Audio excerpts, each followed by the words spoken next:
전능하사 천지를 만드신 하나님 아버지를 내가 믿사오며 그 외아들 우리 주 예수 그리스도를 믿사오니 이는 성령으로 잉태하사 동정녀 마리아에게 나시고 본디오 빌라도에게 고난을 받으사 십자가에 못 박혀 죽으시고 장사한 지 사흘 만에 죽은 자 가운데서 다시 살아나시며 하늘에 오르사 전능하신 하나님 우편에 앉아 계시다가 저리로서 산 자와 죽은 자를 심판하러 오시리라.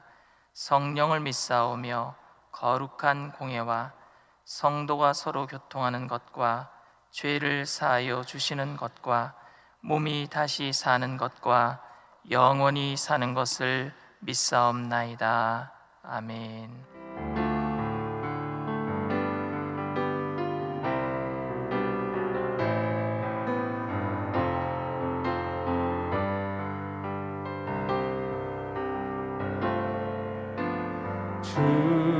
주님의 성령 지금 이곳에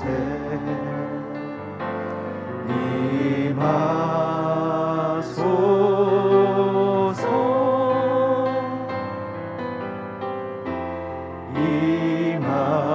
임하소서. 주님의 성령 주님의 성령 지금 이곳에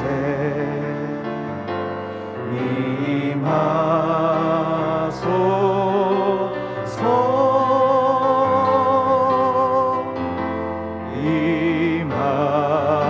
임하소서. 할렐루야 할렐루야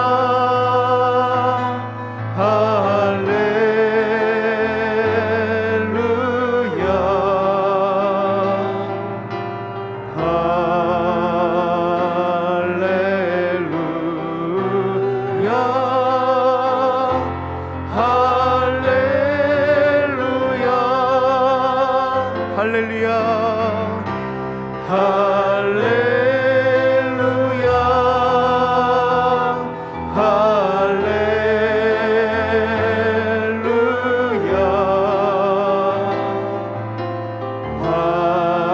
할렐루야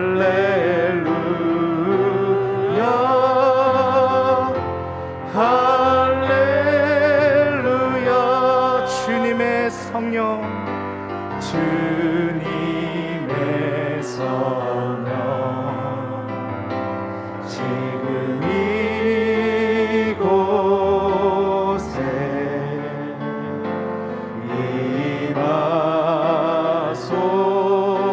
임하소서.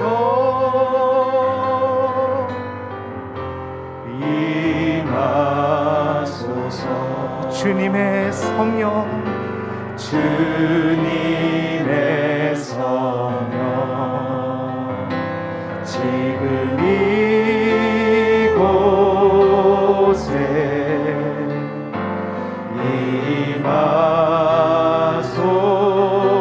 임하소서. 임하소서. 할렐루야 할렐루야 할렐루야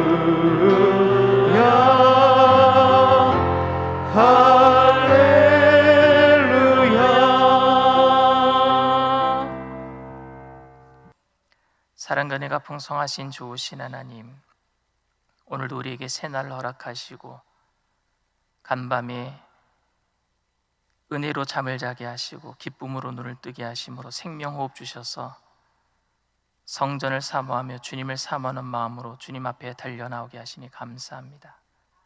아버지께로 부르지 않으면, 아버지께서 불러주시지 아니하시면 주님께로 올 자가 아무도 없다고 하셨는데, 오늘도 우리 주님께서 우리를 불러주셨사오니 거저 돌려보내지 마시옵시고 하늘의 신령한 복으로 땅의 기름진 복으로 성령의 충만함으로 채워 주시옵소서. 이 땅과 이 민족을 불쌍히 여겨 주시옵시고, 하나님, 마지막 때에 복음 들고 세계 땅끝까지 복음을 전하는 제사장의 국가로 쓰임받게 하여 주시옵소서. 교회들마다 성령으로 깨어있게 하여 주시옵시고, 슬기로운 다섯 처녀처럼 기름등불 준비하는 모든 성도들 되게 하여 주시옵소서.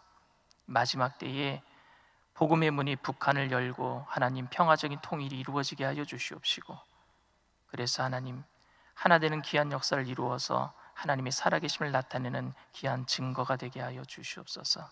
특별히 우리 여의도 순복음교회가 그 일을 위해서 민족 복음화 세계 선교를 위해서 쓰임받고 있사오니 세우신 당회장 목사님 성령으로 충만하게 하시고 건강 더하여 주시옵시고, 말씀 들고 서시는 곳곳마다 하나님의 능력이 나타나게 하셔서 많은 영혼들이 변화되는 귀한 역사 이루어 주시옵소서.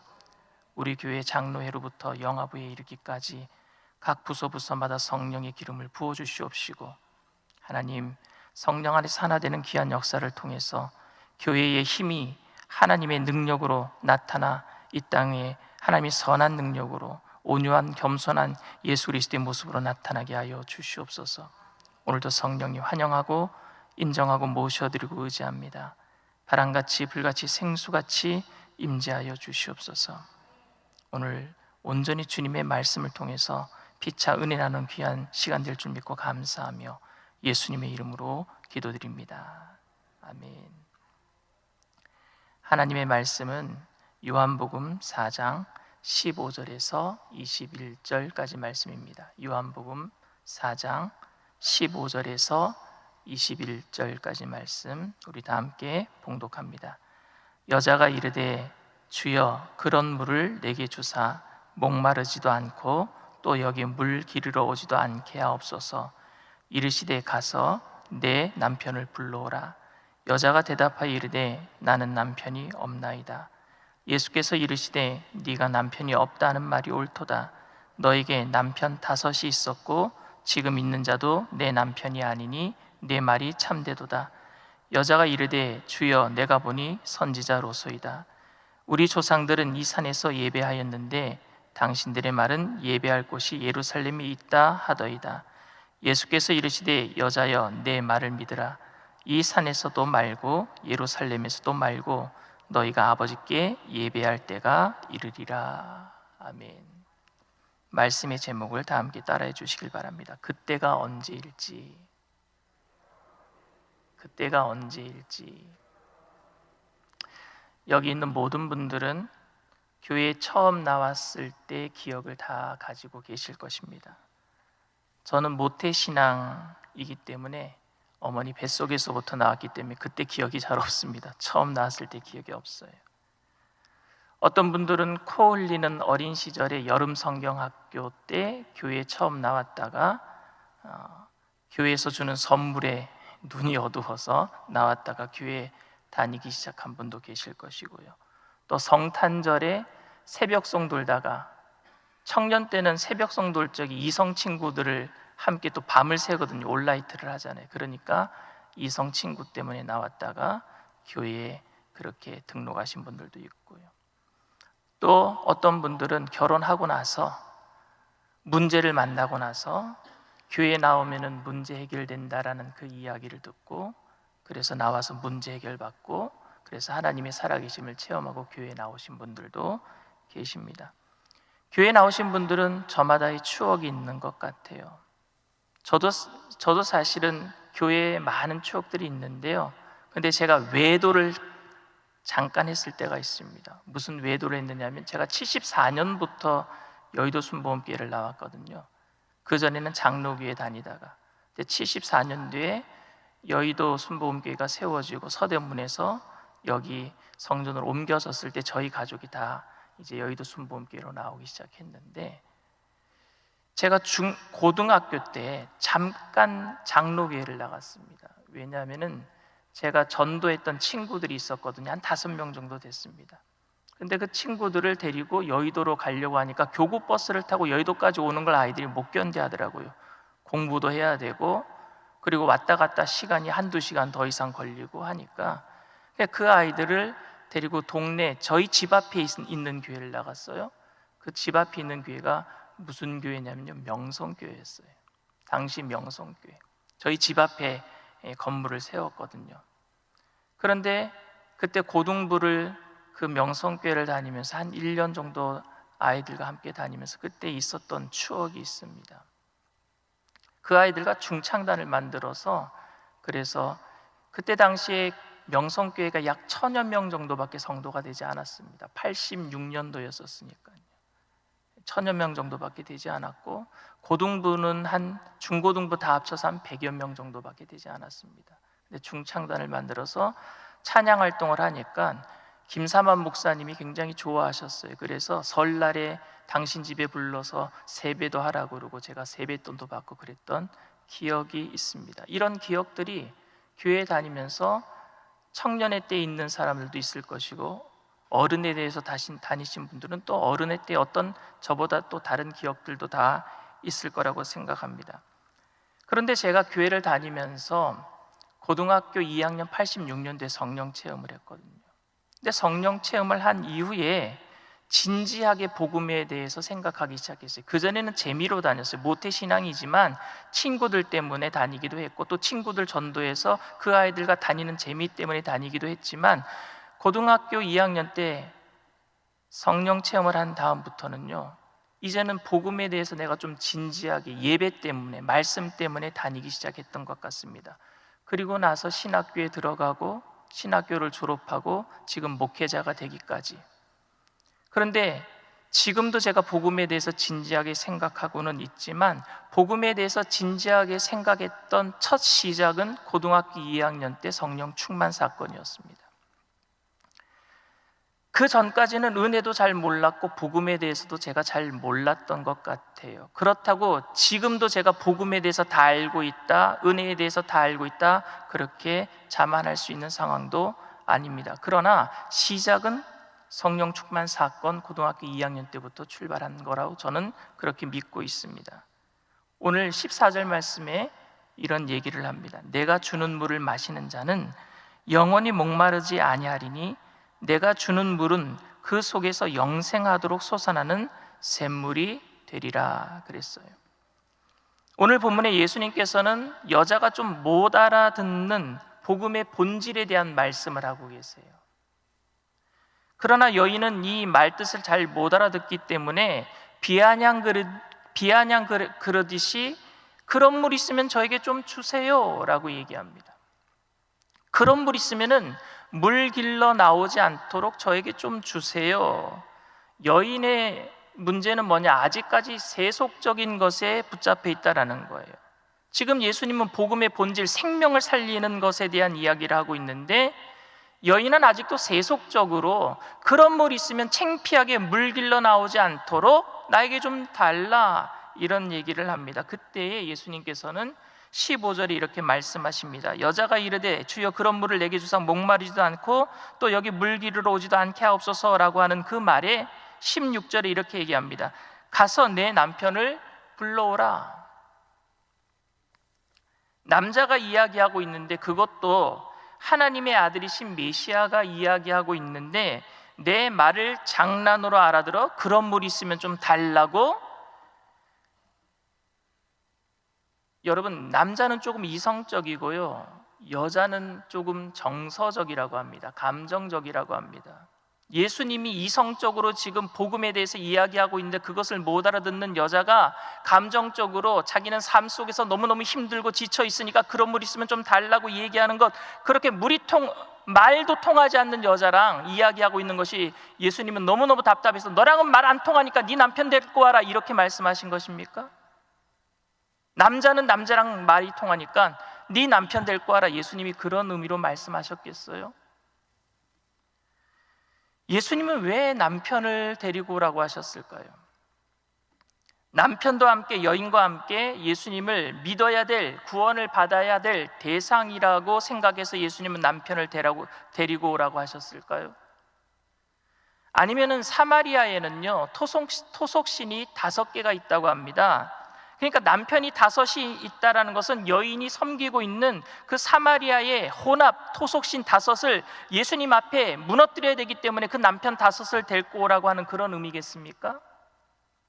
보편적으로 우리는 여인의 과거를 알고 계신 예수님이 참 메시아임을 드러내기 위함이라는 사실을 우리는 알고 있지만, 어쨌든 남편을 데리고 오라는 예수님의 말씀은 여인의 아픈 과거를, 그 상처를 건드리는 말씀임에는 분명합니다. 여인에게 있어서는요 그건 굉장히 무례한 말이에요. 안 그래도 지금 5명의 남자를 갈아치우고 6번째 남자랑 살고 있는데 그래도 만족함이 없어서 동네 창피해서 물 길러 나오는 것도 사람들 없는 시간에 물 길러 나오는데, 그 남편을 데리고 오라고 말씀하시는 그 예수님이 누구신지, 왜 내 아픈 감정을 건드리는지. 여인은 자신을 무례하게 대하는 예수님과 더 이상 대화하기 싫었어요. 그래서 저는 남편 없습니다, 딱 잘라 말합니다. 여러분, 상대방과 대화하기 싫으면은요 간단하게 대화를 자르는 방법이 있습니다. 뭐 물어보면요 아니다 없다 그러면 되는 거예요. 그냥 대화가 그러면 단절돼 버립니다. 단답형으로 말해 버리면은요 대화가 단절됩니다. 대화가 이어지지가 않아요. 그런데 예수님은요 더 과감하게 그 여인의 과거를 드러냅니다. 17절 18절 말씀입니다. 여자가 대답하여 이르되 나는 남편이 없나이다. 예수께서 이르시되 네가 남편이 없다는 말이 옳도다. 너에게 남편 5이 있었고 지금 있는 자도 내 남편이 아니니 내 말이 참되도다. 아무리 주님이 여자의 과거를 알고 계신다고 할지라도 해야 될 말이 있고 하지 말아야 될 말이 있습니다. 그래, 내 말이 옳아. 너에게 남편 5이 있었고 지금 있는 자도 내 남편이 아니니 사실 너에게는 남편이 없는 게 맞아.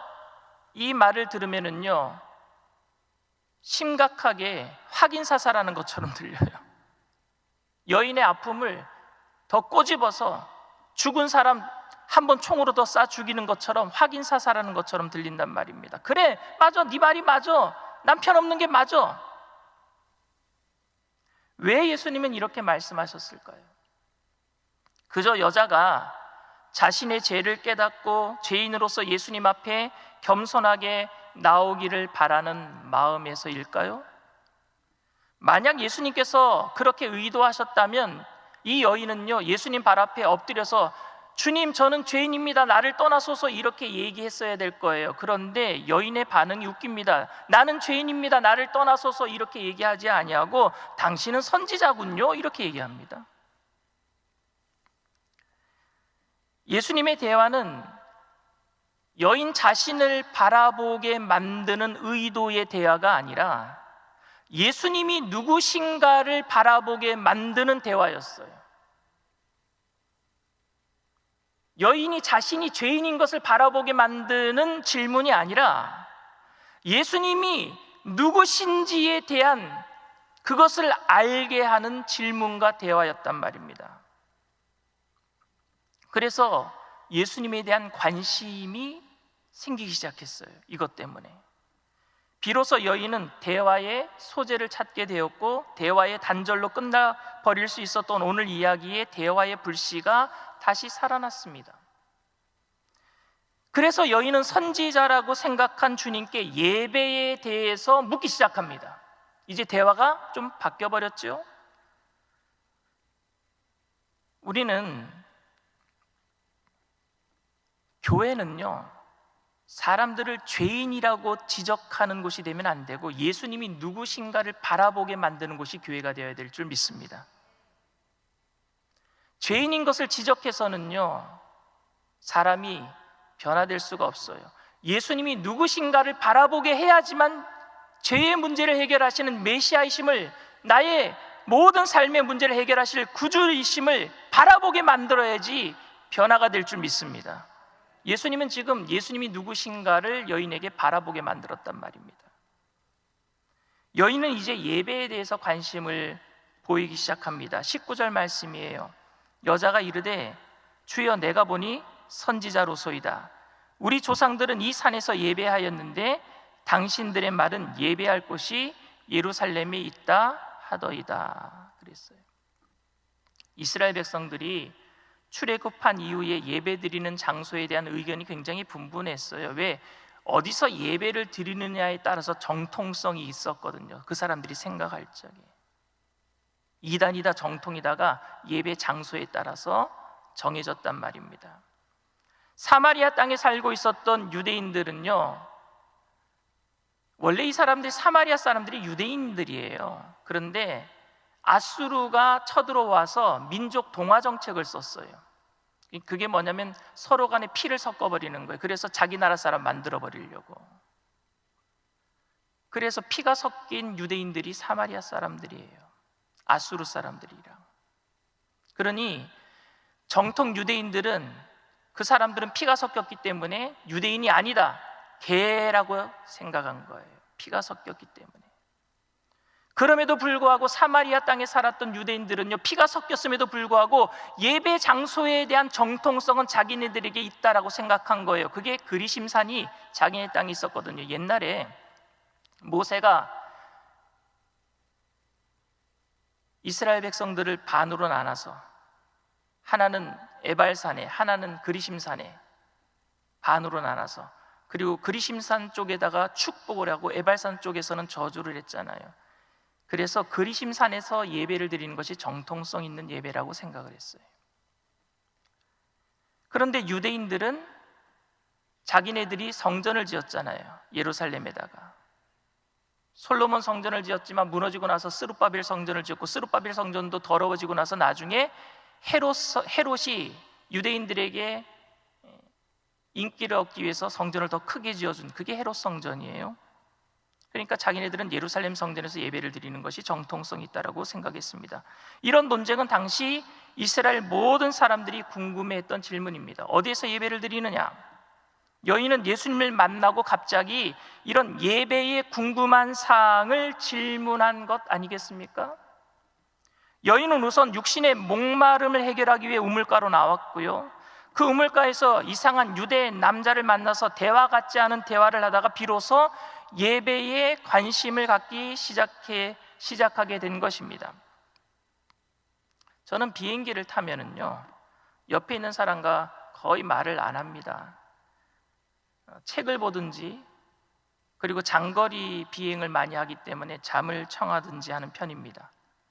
미국 내에서도 비행기를 타고 출장을 다닐 때도 거의 4-5시간을 비행기를 타요. 미국은 거의 비행기가 택시와 같은 것이니까. 그런데 비행기를 타면은 잠자는 이유가 또 있습니다. 제가 책 보는 이유가 또 있습니다. 왜냐하면 제가 영어를 잘 못하니까 말이 안 통하니까 옆에 사람이랑 자는 척합니다. 근데 일부러 저에게 막 말을 거는 사람이 있어요. 동양인이다 보니까 어디서 왔느냐, 무슨 일을 하느냐, 이런 걸 묻습니다. 그럼 간단한 질문에 제가 대답을 합니다. 제가 목사라고. 그럼 그때부터 이 사람이요, 제가 목사라 그러니까 종교적인 이야기를 막 시작합니다. 어떤 분은요, 자기 책가방에서 성경책을 꺼내는 사람도 있어요. 혹시 여인도 땅에 관심을 두고 그런 얘기만 하다가 예수님이 선지자인 것 같다라는 생각이 들어서 예배의 이야기를 시작한 것 아닐까요? 예수님이 평범한 일반인이 아니라 선지자와 같다라는 생각에 예배의 이야기를 꺼낸 것은 맞는 것 같아요. 그런데 여러분, 종교적인 이야기로 삶의 무게를 이겨낼 힘은 없어요. 종교적인 이야기로는 여러분들의 삶의 문제를 해결할 수 없단 말입니다. 여인이 예수님을 처음 만났을 때 세속적인 이야기, 물 먹는 이야기를 시작했어요. 그런데 거기서 조금 발전해서 이제는 예배 이야기를 하는 종교적인 사람으로 발전했습니다. 그런데 아직까지는 그때가 아닙니다. 오늘 말씀 제목처럼 그때가 언제일런지 그때가 아니에요. 예수님을 찾아왔던 영생의 문제를 해결하기 위해서 예수님을 찾아왔던 부자 청년도 예수님께 물었어요. 그런데 그 물음은 종교적인 물음이었습니다. 그런데 예수님께서는요, 그 부자 청년에게 너의 모든 것을 다 팔아가지고 가난한 사람들에게 나눠주고 그리고 나를 따라와라 라고 얘기합니다. 그런데 그 사람은요, 그 영생의 문제를 올라가지 못하고 종교적인 것에서 멈춰버리고 근심하고 돌아가 버리고 맙니다.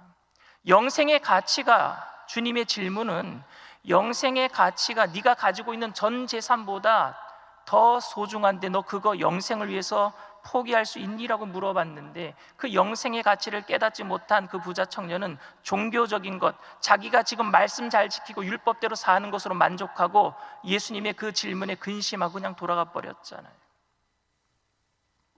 아무리 예배를 잘 드리고 성경 공부를 많이 하고 성경을 관통하는 지식을 가지고 있다고 할지라도 우리는 그것을 영적이라고 말하진 않습니다. 모세오경을 달달달달 외우고 생활에 11조를 드리고 일주일에 금식을 2번 하고 우리보다 더 철저하게 말씀대로 살았던 사람들이 바리새인들, 율법학자들, 이스라엘 종교 지도자들입니다. 근데 우리는 그들을 영적 지도자라고 얘기하지 않습니다. 종교 지도자라고 얘기하죠. 종교적으로는 생명을 깨달을 수 없단 말입니다. 그것으로 인해 참된 자유가 생길 수가 없습니다. 그것으로 인해 우리 인생의 모든 문제에 해결되고 위로받을 수 없단 말입니다. 왜냐하면 아직까지는 예수님에게 대한 고백이 여인에게 없어요. 아직까지는. 만약에 이야기가, 성경의 이야기가 여기서 끝나버린다면은 아쉽겠죠. 다음 얘기가 있기는 합니다. 여자는 고백을 했어요. 그리고 물동이를 던지고 자기 마을로 달려가는 이야기는 내일 하도록 하겠습니다. 그런데 중요한 것은 여기까지 오는 대화도 중요하다라는 거예요. 여인의 대화, 과정도 중요하다라는 거예요. 제가 서두에 말씀드렸다시피 재밌어서 교회 나가는 것도 중요해요. 선물 얻기 위해서 교회 나가는 것도 중요해요. 남들에게 잘나 보이기 위해서 성경 많이 읽는 것도 중요해요. 왜? 그게 영적으로 가는 과정이기 때문에 그렇습니다. 여자가 갑자기 영적으로 변화된 게 아니에요. 처음에는 세속적인 질문을 던졌어요. 그런데 이제는 종교적으로 질문을 던집니다. 근데 그것도 중요하단 말입니다. 세속적인 것도 종교적인 것도 중요하단 말입니다. 왜? 영적으로 가는 단계란 말입니다. 물을 기르러 나온 세상적인 문제를 해결하기 위해 아등바등 사는 그 모습도 중요합니다. 마음을 열고 종교적인 자세로, 구도자의 마음으로 예배에 대해 궁금증을 가지고 그래서 배우는 자세도 중요합니다. 왜냐하면 예수님께 향한 마음의 문이 열리는 기회가 되기 때문에 그렇습니다. 억지로 아내가 교회에 나가라 그래서 나오는 것도 소중합니다. 구역 예배와 성경 공부 때 그 말씀은 잘 안 들어오더라도 2부 구역 예배 끝나고 2부 순서가 옛날에는 다 먹는 거였잖아요. 먹는 게 좋아서 나와도 괜찮습니다. 모든 예배를 빠지지 않고 나오면서 나 같은 성실한 사람이 없다라고 느끼는 만족감 때문에 나오는 것도 소중합니다. 왜냐하면 영생을 열어주는 기회가 다 될 수 있기 때문에 그래요. 그러나 여러분, 기회가 위기가 될 수도 있습니다. 그것은 종교적인 생활에 머물러 버릴 때예요. 거기에 딱 멈춰져 버릴 때, 제자리 걸음할 때 말입니다. 다시 말씀드리지만 종교적인 생활에 머물러 있으면은요, 절대 인생의 고난과 역경을 이겨낼 수가 없습니다. 그래서 오늘 감히 여러분들에게 부탁을 드립니다. 지금 여러분들의 삶 속에서 영생의 문제를 고민해 주시기를 바랍니다. 어떻게 주님의 말씀대로 그 영원한 생명을 얻고 기쁨으로 살아갈 것인지에 대해서 고민해 주시길 바랍니다. 교회를 다닌다는 것만으로 세상을 이길 수 없습니다. 이 고민을 해야 돼요. 예배 시간에 나와서 말씀 듣고 기도할 때 이 고민을 해야 돼요. 어떤 분이 저에게 이런 말을 했어요. 교회나 절이나 이슬람 사원이나 다 똑같은 것 같아요. 교회 다니면서 예배 잘 드리고 성경 공부도 많이 해봤는데 처음에 뭔가 다른가 했는데 열심히 다녔는데 모든 종교는 다 똑같은 것 같아요. 선하게 살면 되는 것 같아요. 저는 그분께 이렇게 대답했습니다. 아니요, 분명히 다른 것이 있습니다. 교회는 복음이 있고요, 영생이 있고 생명이 있습니다. 영원한 생명이 있어요. 그 문제는 주님만이 우리에게 주실 수 있는 거예요. 여러분들에게 진지하게 말씀드립니다. 예배에 참석하는 것만으로 만족하지 마시고, 성경의 지식을 쌓아가는 것만으로 만족하지 마시고, 좀 더 진지하게 예수님의 그 질문, 영원한 생명의 물 대신, 영원한 생명의 빛 대신, 우리의 생명의 떡이 대신 주님의 말씀에 대해서 진지하게 한번 생각해 주시길 바랍니다. 그리고 그 영원한 생명의 그 천국 가는 삶을 위해서 살아가기를 바랍니다. 우리가 믿는 것은 큰 문제를 만나면 원망 불평하는 똑같은 사람으로 살아가는 종교인이 되는 것이 아니라 목숨까지 내어주신 예수님께서 이루신 영원한 생명을 믿고 살아가는 것인 줄 믿습니다. 또 그 영원한 생명을 우리는 나누면서 살아가야 돼요. 교회 생활에 익숙해지기보다는 생명을 붙잡는 저와 여러분들이 다 되시기를 주님의 이름으로 축원을 드립니다. 사랑과 은혜가 풍성하신 좋으신 하나님 아버지, 우리는 어떠한 계기로 교회에 나오기 시작했는지 모르겠지만 세속적인 문제를 해결하기 위해서, 먹고 사는 문제를 해결하기 위해서 교회에 나왔는지 모르겠지만, 아니면은 남들보다 더 내가 종교적으로 우월한 것을 자랑하기 위해서 종교 생활하듯이 교회에 나왔는지는 모르겠지만, 이 모든 것은 영적인 예수 그리스도의 삶의 그 영원한 생명의 삶으로 가는 과정인 줄 믿습니다. 현재의 삶에 머물러 있지 않게 하여 주시옵시고, 날마다 영원한 생명, 영원한 천국을 바라보며 이 땅은 나그네 길, 그 본향 천국을 향하여서 나아가는 우리들 되게 하여 주시옵소서. 날마다 주님을 생각하게 하여 주시옵소서. 믿음의 주 온전케 하시는 예수님 바라보게 하여 주시옵소서. 우리에게 아들을 주신 분이 우리에게 무엇을 더 안 주시겠습니까? 자녀들이 떡을 달라 하면 돌을 줄 부모가 어디 있으며 생선을 달라 하면 뱀을 줄 부모가 어디 있느냐, 하물며 너희 하나님께서 너희에게 좋은 것으로 주시지 않겠느냐 말씀하시면서 성령을 주시겠다고 말씀하셨는데, 오늘 이 시간 성령으로 충만하게 하여 주시옵시고, 그 성령의 충만함으로 주님과 동행함으로 삶의 모든 문제를 이겨내고 기쁨으로 영원한 생명으로 많은 사람들을 주님께로 인도하는 전도자의 삶을 살게 하여 주시옵소서. 오늘도 기쁨과 감사함으로 주님 앞에 정성껏 예물을 드린 손길들마다 하나님께서 축복하여 주시옵시고, 우리의 물질의 많고 적음을 보시는 것이 아니라 우리 마음 중심을 보시는 좋으신 하나님 아버지, 물질보다 더 귀중한 주님 앞에 드리는 그 물질을 통해서 많은 사람들 영원히 살게 하시고, 바치신 손길들 천배만배로 갚아주실 때 온유하고 겸손한 모습으로 더욱더 주님을 위해 살아가는 믿음의 사람들 되게 하여 주시옵소서. 오늘도 기도할 때 하늘문을 열어주시옵시고, 주님께서 우리에게 말할 수 없는 위로와 평강으로 채우실 줄 믿고 감사드리며 예수님의 이름으로 기도드립니다. 아멘. 하늘에 계신 우리 아버지여, 이름이 거룩히 여김을 받으시오며 나라가 임하시오며 뜻이 하늘에서 이루어진 것 같이 땅에서도 이루어지리이다. 오늘 우리에게 일용할 양식을 주시옵고, 우리가 우리에게 죄 지은 자를 사하여 준 것 같이 우리의 죄를 사하여 주시옵고, 우리를 시험에 들게 하지 마시옵고 다만 악에서 구하시옵소서.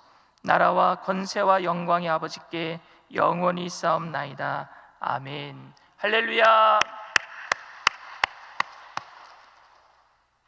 저도 계속해서 그리스도의 생명, 복음의 본질, 천국을 날마다 생각합니다. 왜냐하면 굳어지지 않도록. 굳어지면은요, 그럼 종교인이 됩니다. 오늘 성령님께서는 우리들 심령이 굳어지지 않도록 우리의 마음을 어루만져 주실 줄 믿습니다. 여러분들의 삶의 문제를 해결해 주시고 이 땅의 모든 삶의 모든 환난과 역경을 뛰어넘게 하실 줄 믿습니다. 코로나19가 사라지고 이 땅이 복음으로 통일이 되고 교회가 복음 위에 바로 서서 마귀를 발등을 삼고 일어서서 예수님의 재림의 때를 앞당기는 귀한 역사 이루게 될 줄 믿습니다. 우리 시간 성령의 충만함을 위해서 우리 주님 세 번 부르고 통성으로 간절히 기도합니다. 주여, 주여, 주여.